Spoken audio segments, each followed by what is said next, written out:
জোনাকিকে নিয়ে আর সম্বিতকে নিয়ে এর আগে একটা বিরাট রটনা হয়ে গেছে। তুই যদি আবার পার্টিতে না যাস, সেই রটনাটা আরো বড় হতে বেশি সময় লাগবে না কিন্তু। আর পার্টিতে মিডিয়া থাকবে, নানা রকম প্রশ্ন করবে, জোনাকিকে বিব্রত করবে। তখন যদি তুই ওর পাশে না থাকিস তাহলে কে থাকবে ধ্রুব? এই পুরো ঘটনাটা যে একটা চক্রান্ত সেটা আমি অলরেডি কোর্টে প্রমাণ করে দিয়েছি। আলাদা করে কাউকে কোনো কিছু প্রমাণ করার আমার দরকার নেই। চক্রান্তটা কার বিরুদ্ধে ছিল? সম্বিতের বিরুদ্ধে নাকি জোনাকির বিরুদ্ধে? ঝিমলি তো কোর্টে সম্বিতকে টার্গেট করতে পারতো, করলো না তো। ও তো জোনাকির গায়ে কাদা ছিটানোর চেষ্টা করছিল।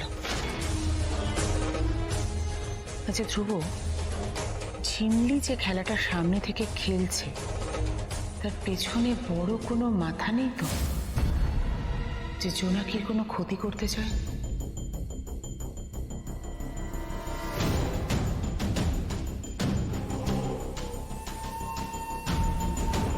জোনাকির ক্ষতি কে চায়? না না, একটা জিনিস আমি মিস আউট করে গেছি। ঝিমলি রঘুরায়ের সাথে কেন দেখা করতে গেছিল, এটা যেভাবেই হোক খুঁজে বার করতে হবে।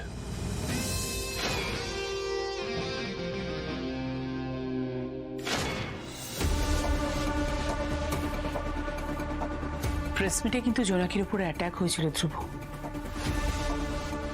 আজকে যদি কেউ কোনো ষড়যন্ত্র করে আর কোনো ঘটনা ঘটে যায়, জোনাকির কোনো ক্ষতি হয়ে যায়, তুই নিজেকে ক্ষমা করতে পারবি তো?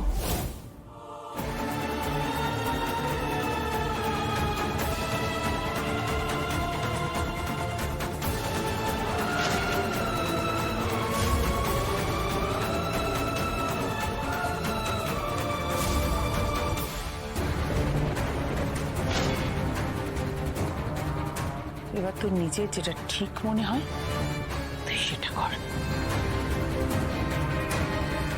মা, আমার জামাটা বার করে রেখো, আমার জামাটা বার করে রেখো।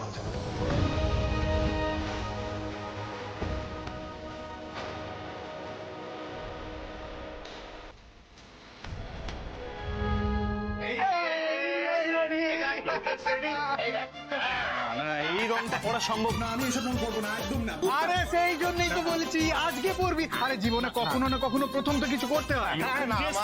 না মানে আমি যেটা বলছিলাম, ওয়াও কি সুন্দর ড্রেসটা, এটা পরলে তুমি কিন্তু খুব হ্যান্ডসাম। তারপরে যে কালারটা, ও মাই গড, পরতেই হবে।